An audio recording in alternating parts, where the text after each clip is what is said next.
All right, we are back with our summer season of Kitchen Inspired, and we're back again with John Richard from Laconia Country Club. Excited to see you again. Excited to be back. Cool. And my God, the weather's beautiful. It's 90 degrees out, and I can't wait to get out on the boat. All right, well, let's get cooking first. All right, let's get down to business. What are we making? We are going to do a beet carpaccio salad with arugula and a sherry vinaigrette, candied pecans, and some oranges. Ooh. So the first thing we're going to do is we're going to learn how to candy some nuts. Lots of different versions out there. This is mine, so I'm going to stick with it. Oh, look at that. We are going to separate the yolk from the white. And essentially we are going to have a little yolk in there. Oopsie. No, I'm just kidding. This essentially is going to be what you would do if you were going to make meringue. It's your white, you're going to whip it up.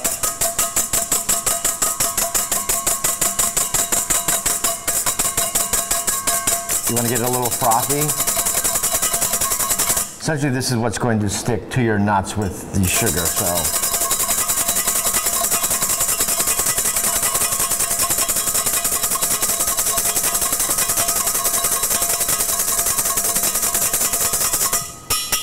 looks good. We're going to throw our nuts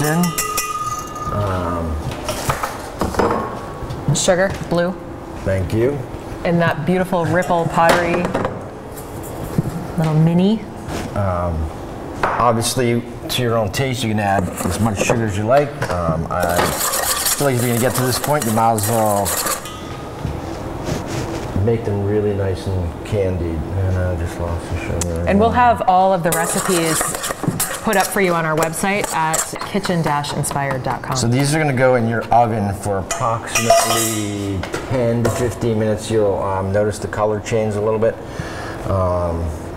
Okay, so no spices, just egg whites, sugar, and nuts. Okay. And you can do this with essentially any nut. You can do it with one of my favorites, hazelnuts, but pecans are great. So Jen's going to throw that in the oven. Okay.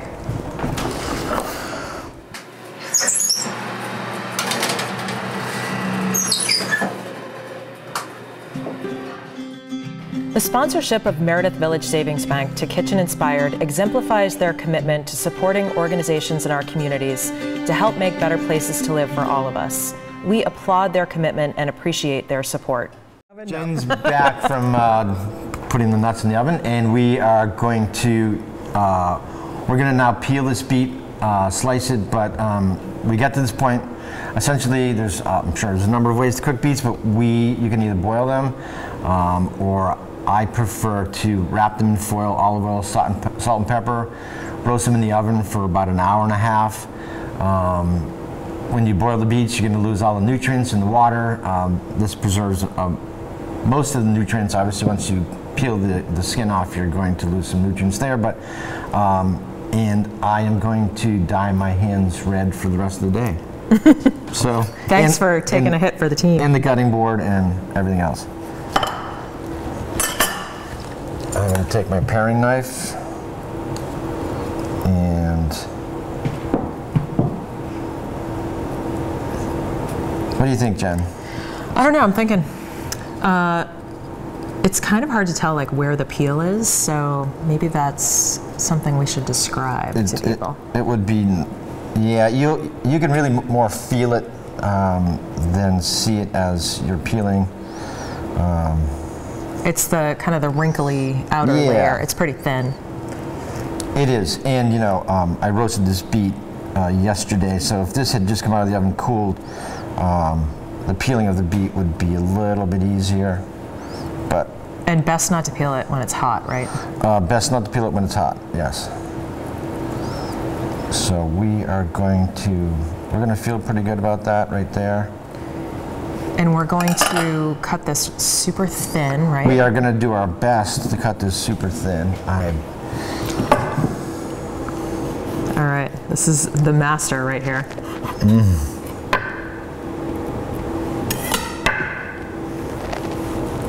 Wow. How often do you sharpen your knives? Probably every other day.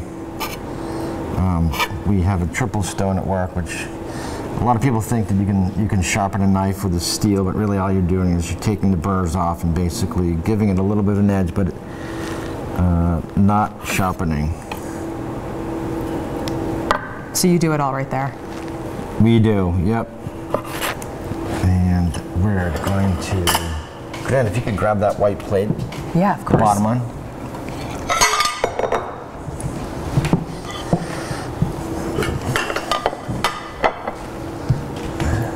We are going to lay these beets.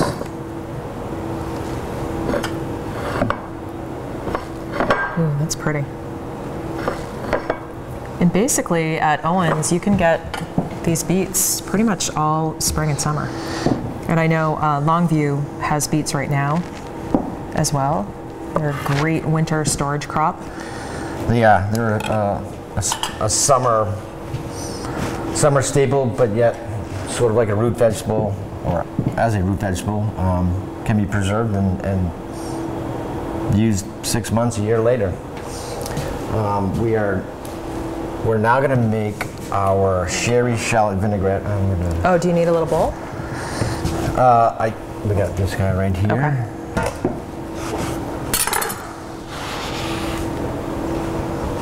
So we're going to start with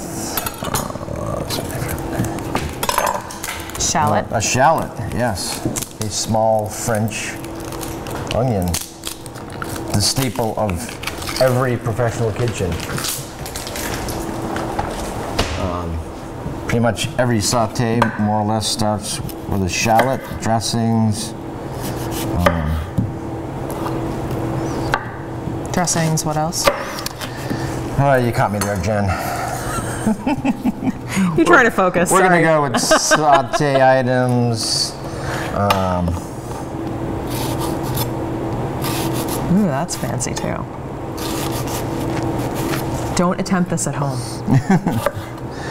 You know, there's a lot of really great videos out there as to how to cut an onion, and you know, people are like, oh, that's so. There's a real technique. You know, you see people. Do you cut onions like that too? Yes. Oh, that's amazing. I'm gonna have to steal that. Mm-hmm.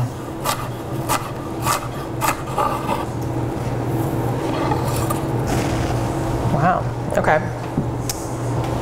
So that looks like a couple tablespoons, maybe. Yeah. 2 tablespoons, tablespoon and a half.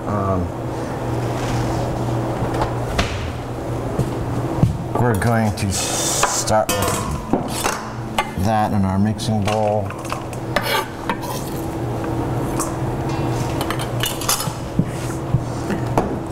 So again, emulsion vinaigrette essentially is 3 oil to 1 vinegar, and love the sherry vinegar.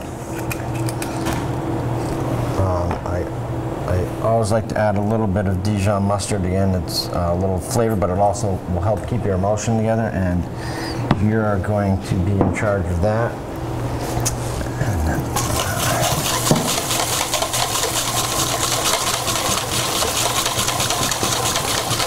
And good. Smells Again, good. another simple vinaigrette. Pinch of salt and pepper. Always kosher salt. Don't use iodized. It's horrible stuff. Let's try it. Thank you. You're welcome.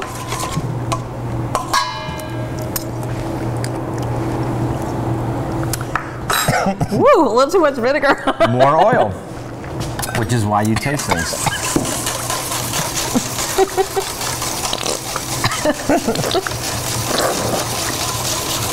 I might have to go back to the kitchen for more oil.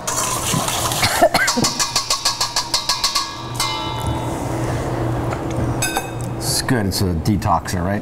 Yep.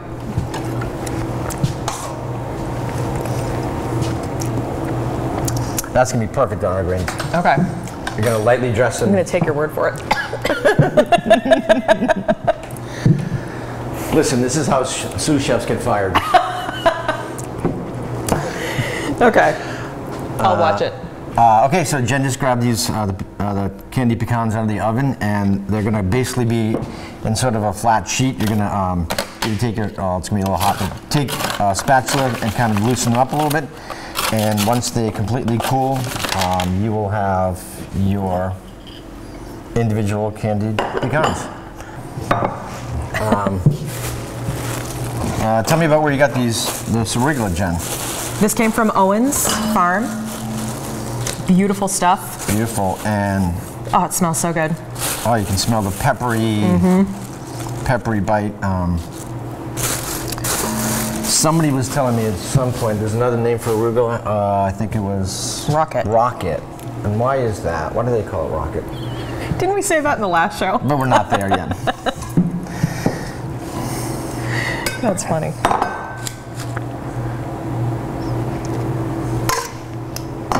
Okay. Did you want me to do something with this basil? The basil is going to be for the risotto that we're making next. Oh, okay. So don't mind. Don't mind the hands. We're going to, yeah, I mean, it's cooking. You got to use your hands, right? That's right. Ooh, that looks pretty.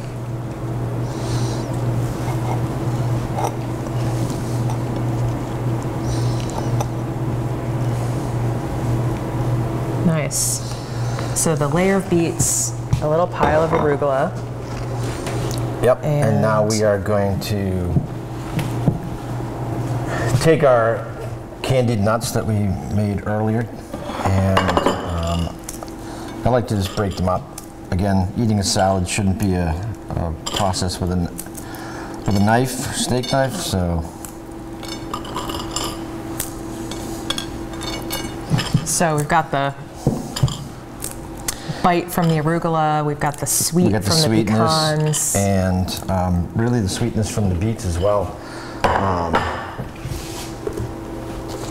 Goat cheese is right there. Oh. And you can't fire me. You need me. We'll talk about that later. We are going to add some orange segments that have been peeled. Really nice color and a little sweetness, and I am a big fan of the goat cheese. We're just going to crumble a little goat cheese. You can also use blue cheese. You can really use it. I mean, I would stay away from the cheddars, but and that's going to add a real nice tang to this salad. This is so easy too. And there we have it. There's our beet carpaccio salad with arugula and a sherry vinaigrette, goat cheese, candied pecans, and orange segments. Beautiful. Delicious. Can't wait to try that. And we couldn't bring any of this show to you without the generous support of Meredith Village Savings Bank, Patrick Miller and Pam Andruskowitz, EVP Marketing and Media, Inspire Cafe, Little Gardens Everywhere, Local Foods Plymouth, Plymouth Area Renewable Energy Initiative, and Laconia Country Club.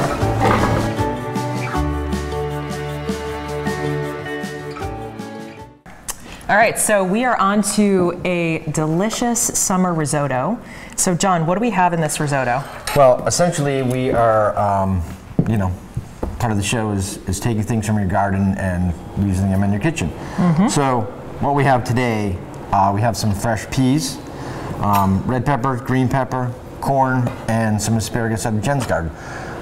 You really can put anything in. Risotto is delicious with, you know, just cheese and the basics, but this gives you an opportunity to make an actual meal. You know, in some kitchens you can use, you know, grilled chicken, you can use shrimp, seafood, but today we're going to do a vegetarian option. So in order for TV today, I've made the base of the risotto at home, but essentially you can find your arborio in any grocery store. Directions are on it. It's very simple. We like to joke in the kitchen that risotto in Italian means to stir. It really doesn't. But essentially, arborio is a short grain Italian rice. You're going to start with a sauteed onion, add your raw arborio, brown your rice a little bit, and then start adding either your vegetable stock, a chicken stock, or seafood stock. Add small quantities, stir until it's absorbed, and then you will come up with the finished product. We're going to start with an olive oil to saute your onions and your rice. Gotcha. Okay. Yes. Thank you for having made risotto before. She's like, no oil, huh? Who are you? Where did this guy come from? Anyway, so yes, we're going to start. Jen's going to chop up this fresh asparagus. Okay. And how am I chopping? You know, I like bite size. Okay. We're going to add our pan to the induction.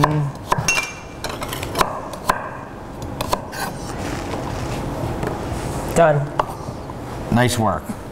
Look, and Jen's going to, she showed me her culinary abilities earlier. She's going to chiffonade some basil at some point. Ooh. Okay. But we're not going to let her do that quite yet. Okay. I'll just prepare it.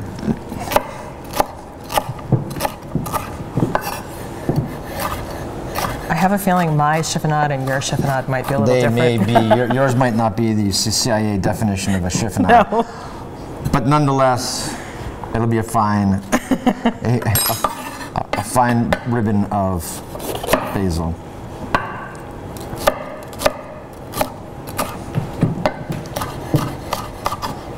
This is going to be so good with fresh corn, peppers. There is a lot of stirring to risotto, though. There I can is. see why you joke about it. You basically can't leave the stove. You should not leave the stove unless you want to burn your risotto. All right, we have our peas, we have our peppers. So in show number 4, if you are interested, we made risotto from scratch. So you can reference that show. We were working with Chef Jeff Woolley at the time, and it was a roasted fall vegetable risotto. Really delicious. So now you've got 2 different versions of risotto, but that we did the entire process for you to see. So head to kitchen-inspired.com for all the details. Jen, if you'd be kind enough to hand me that risotto. Yes. Thank you. Okay, so for our purposes, this is the risotto, and you just I made it with the plain base. rice. Yep. Yeah. Yep. Just for ease of time and. Little cream. Yes, the Italians would not necessarily approve, but unless you're going to make this from scratch originally, and I find that the cream really adds a nice creamy texture. Yes, We Chef. can edit that out. Yes. Oh wow, she's a funny one, that Jen. So, yes, we have our risotto base, and now Jen is going to throw in all of her summer vegetables into here.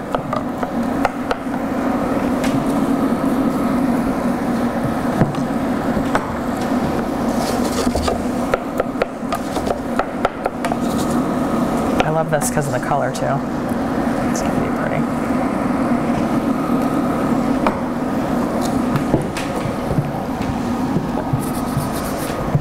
And then earlier today, Jen and Peas, I bought a block of Parmesan Reggiano. We trimmed off the rind and pureed that up into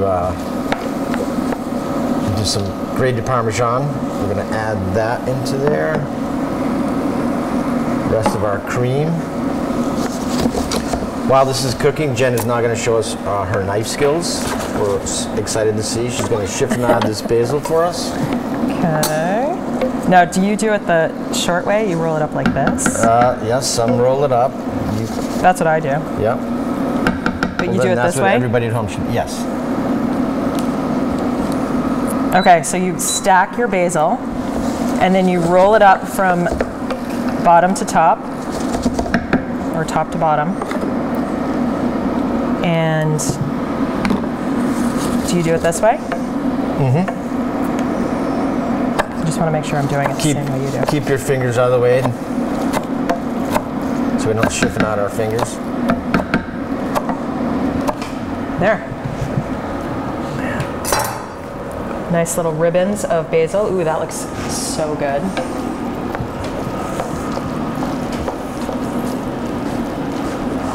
And do you add the basil at the end, or are we going to put it in? I'm essentially going to garnish. Oh, okay. All right, so I'm just going to set this aside right here. Yep. Delicious. So this is going to basically just cook until your veggies get a little bit, you want to keep them crispy or al dente, just like your risotto, your cheese, and your cream. Let it simmer for maybe 3 or 4 minutes, and simple. So you've done all the hard work prior to when you made your base for the risotto. So we're just going to plate this up. So we could do this and make it like an easier This could be way to make this risotto base could be in your refrigerator, and you could do 5 or 10 different versions of this. That's great. Can you give me that piece of Parmesan? Yes. And I know we had a peeler there a moment ago. Right here. I'm just going to shave a little Parmesan on the top, because you really can't get enough Parm. I agree. And our chiffonade basil, and voila.